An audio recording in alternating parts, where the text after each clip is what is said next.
We're continuing on our quest for free and fun things to do, and we were invited to a retirement movie, The Psychology of Retirement in Avalon at Regal. It's free, and we hope to learn some things about retiring. So we'll tell you when it's over with, what it was like. We're trying to find Regal right now.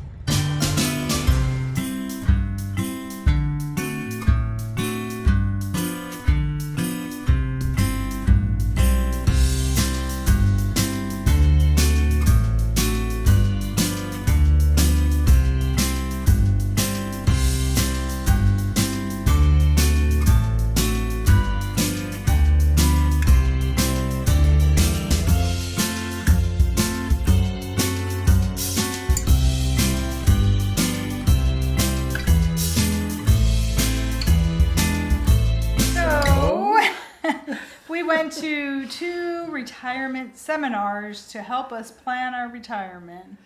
We were hoping that the financial seminars were going to help us gain financial knowledge on how to make it through retirement to the bitter end. As you can see, the first one is that's us sitting at Regal Cinemas, that they showed a movie called The Psychology of Retirement and gave a free book. That was fun, wasn't it? Yes, they also gave us free concessions too. Popcorn and a drink. Popcorn and a drink. 2 things we don't consume.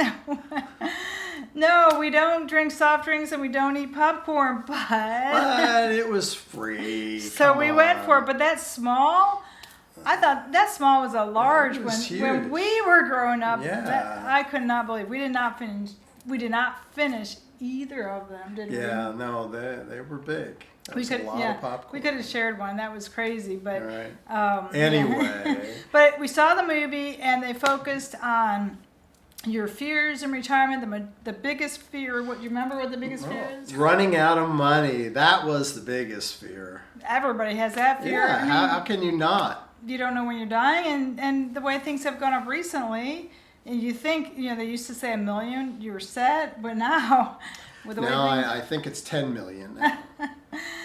Oh, nobody can retire. I saw today an 85-year-old woman Wow. living in Florida is working at Publix Wow. at the register because the rents on mobile homes have gone up $40 each time, or $120 altogether. I had noticed a trend of a lot of, I don't know if you technically call them RVs, mobile homes, what they are, but they had wheels but are skirted or whatever. I noticed that they're for sale for a really good price, and everybody's renovated the floors. They always said Right. they replaced the floor and the subfloor, and they looked good even though they were from the 80s. And they were selling them for like $25,000 to $50,000, and I thought, wow, that's really affordable. And I was wondering what's going on. Well, I learned that most of these retirement homes have been purchased by private equity or for equity firms that they bought them and then jacked up the lot rents, and the people are stuck. You can't really move these homes. So they're stuck. So this woman is working at Publix, and she said her daughter was helping her with her bills. She had a pension and Social Security. Isn't that crazy? 85-year-old. I mean, if you want to work and you're 85, that's great. It's great that Publix hired her on and she can do a job, whether it's a full-time job or a part-time or a couple hours a week.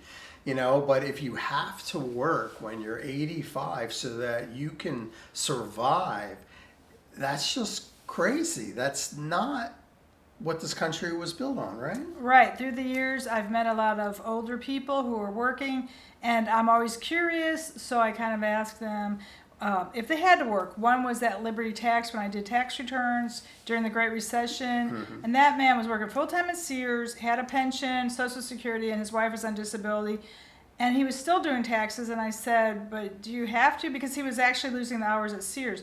But he was actually doing some unethical things. You got commissions based on the number of pages, the schedules that you did. And it was that time during the Great Recession where they offered this great rebate I'm not exactly sure the terms, but it was if you bought a house for the first time, you got a huge payment. And he was lying for people who bought a house for a second or third time, and he was lying, and they had all these schedules for that house. I remember even asking him, I'm like, but you could tell because the woman, she had the paperwork from selling her house in California and bought a house in Georgia, and he gave her that tax credit for buying a home for the first time. So he got a commission based on that. So he was doing a lot of shady things. Right. So when you go to a tax preparer, and this is a note, when you go to a tax preparer and they want to do a lot of schedules for you, say no.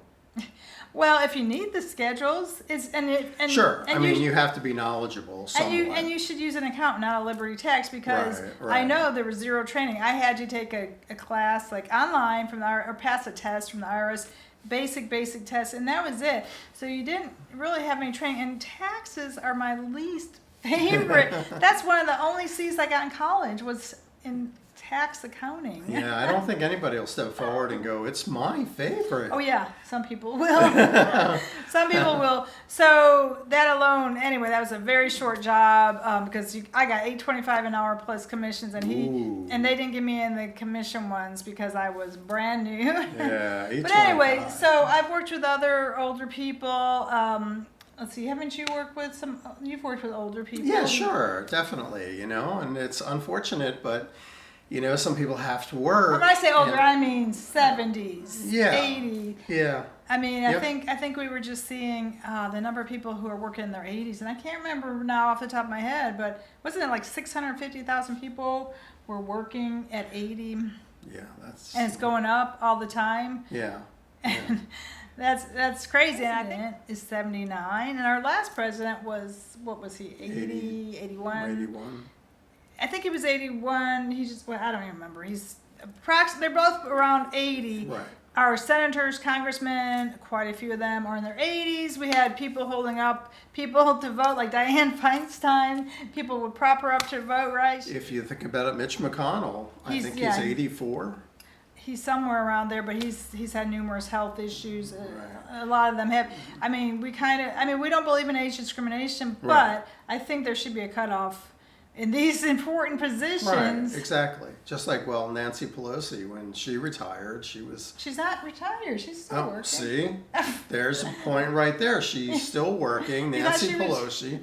I thought she retired, but what is she, like 90? No, she's in her 80s. Oh. She's in her 80s as well. She's in her 80s. I mean, I don't believe in age discrimination. If you're able to do the job. I don't either, but that's just the point. If you're able to do the job and able to be effective, then that's the whole thing. Well, I think that when you look at the limits on everything, such as what poverty is, I looked up what poverty is, and what popped up was that for a family of four, poverty is $32,500. So if you make $33,000, you're not in poverty. You can't even get an apartment, I think, for less than maybe $1,500 to $2,000.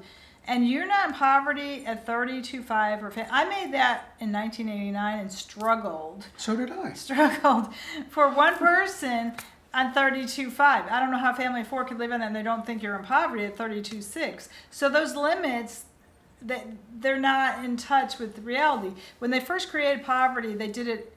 Now this is from my memory. I believe it was 3 times your food budget. So they took whatever you spend for food and multiplied by 3. It's something similar to that. It's not. They don't factor in the exorbitant health insurance or rent or daycare. They don't factor in all those numbers to come up with poverty levels. So the fact that the people are 80 something and haven't had to struggle for 50 years, I think that makes them out of touch. So I mean, all these limits need to be raised. Minimum wage, all these things. Everything. I mean, times have changed. Prices have gone up. Inflation has gone up. Unemployment has gone up. And so, I think there needs to be an overall adjustment. And that's for a lot of different reasons. But so you don't have an 85-year-old that has to work so that they can eat, so that they have a roof over their head, so they can have clothing, so they can put fuel in their vehicle. My grandparents died before I was born, so I never knew a lot of older people. But I noticed through the years, like when we moved to the Rust Belt, the first Pennsylvania, the first thing we noticed was how much older everybody was. Go to Walmart, there's the walkers, wheelchairs, because people have left those areas where there's the coal mines and no jobs. And then we moved to Buffalo, and again, it was older people. And I noticed the poverty with these older people, which I did not know before, because we had lived in the South, and that's a lot of younger people, younger people making more money. It's more prosperous. So then you go up north, and I realized older people are really, really in poverty. And that's when I started to notice. So our neighbor here is going to be 92 in a couple months. Now, I wouldn't say he's quite in poverty, but he does everything like burns his garbage, he cuts his own grass at 92, almost 92, cuts his own grass, burns his garbage. They don't eat out. He wears the same clothes every day, white t-shirt and white pants. And so he's very, he retired from GM in 1989 and got a pension, which has been increased every year for inflation.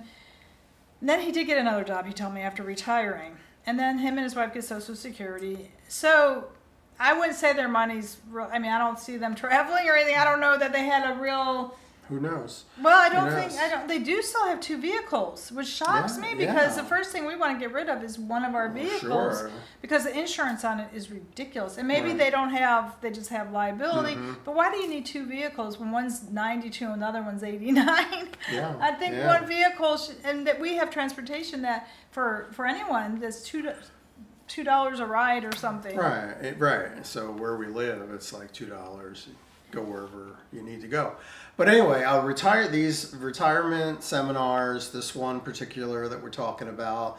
We saw the movie. The movie was a little interesting, things being said and different formulas that you can follow. But it came down to a sales pitch, okay, to get you to come into their office and have them talk to you about how to save for retirement, how to make the best out of your retirement, and how to manage your money in retirement. Well, I wouldn't say they were telling you to save. I think because you got to be 50 or ready to go there.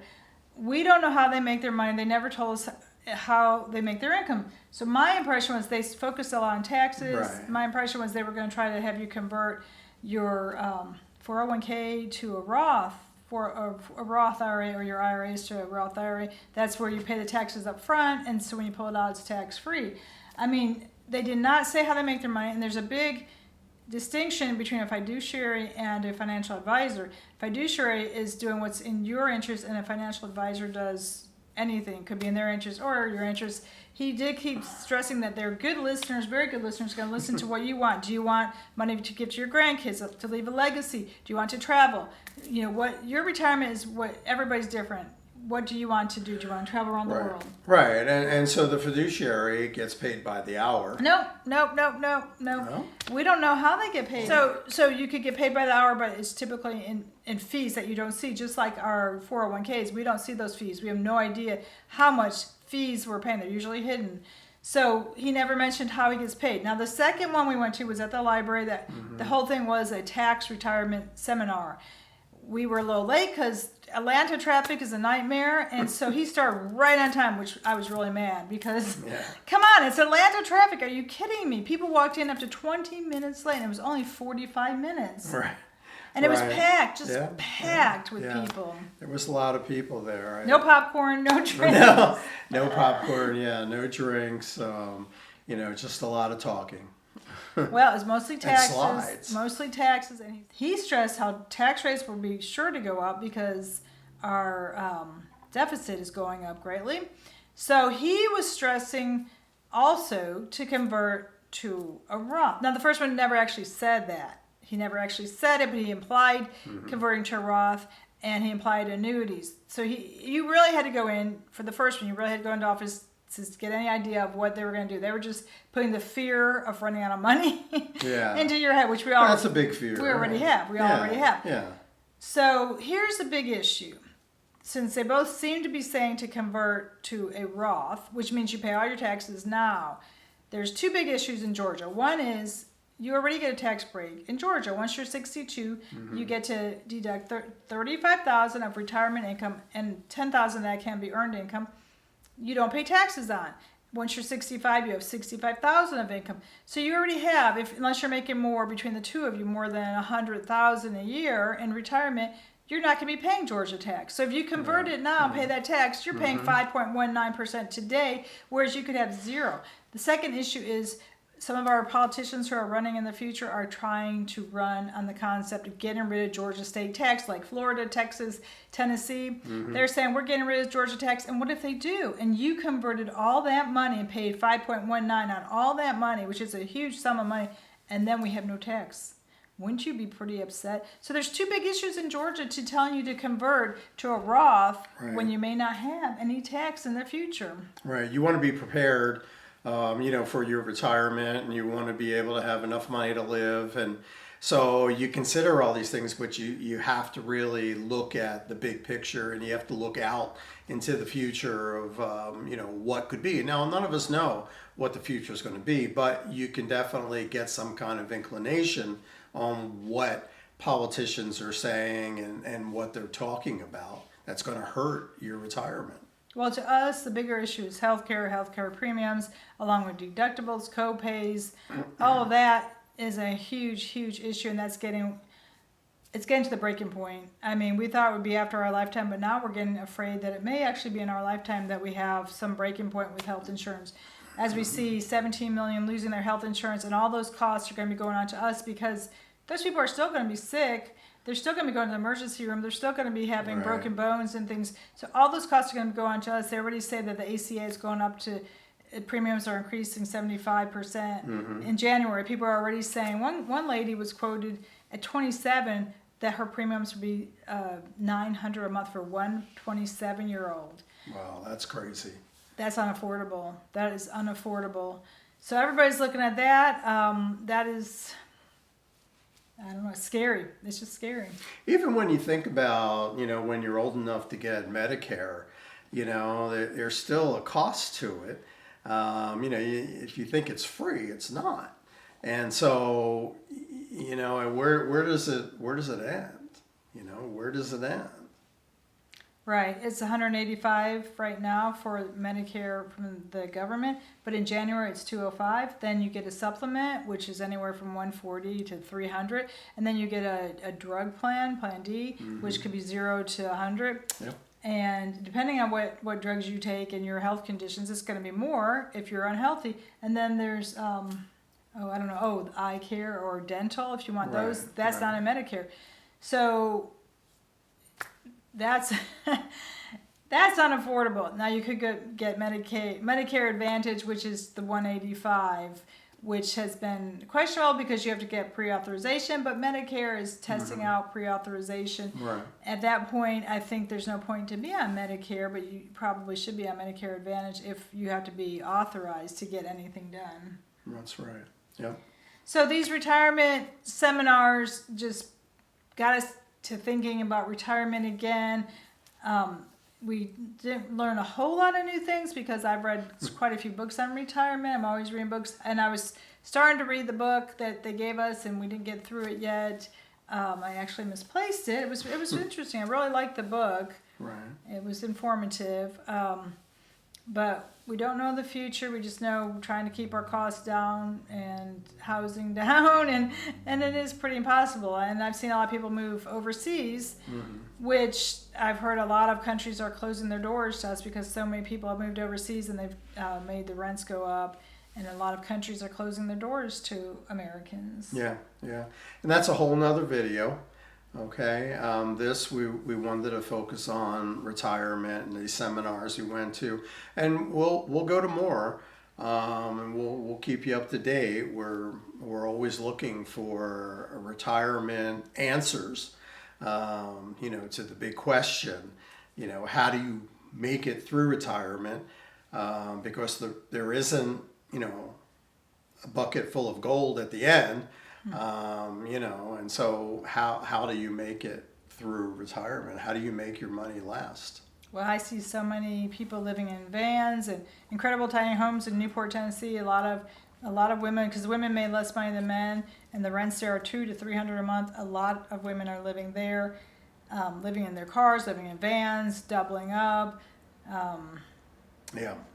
I don't know. There's no solutions. And now, in the next few months, we're going to see the impact of people being kicked out of nursing homes from the Medicaid Yeah. reductions, and the food stamps reductions. People aren't going to be able to pay rents, and the healthcare, all the deductions. We're going to be seeing the impacts of that in the next 6 months, and have a lot more elderly people struggling, being on the streets and starving. Right. So stay tuned, subscribe, hit the thumbs up, notifications, and like.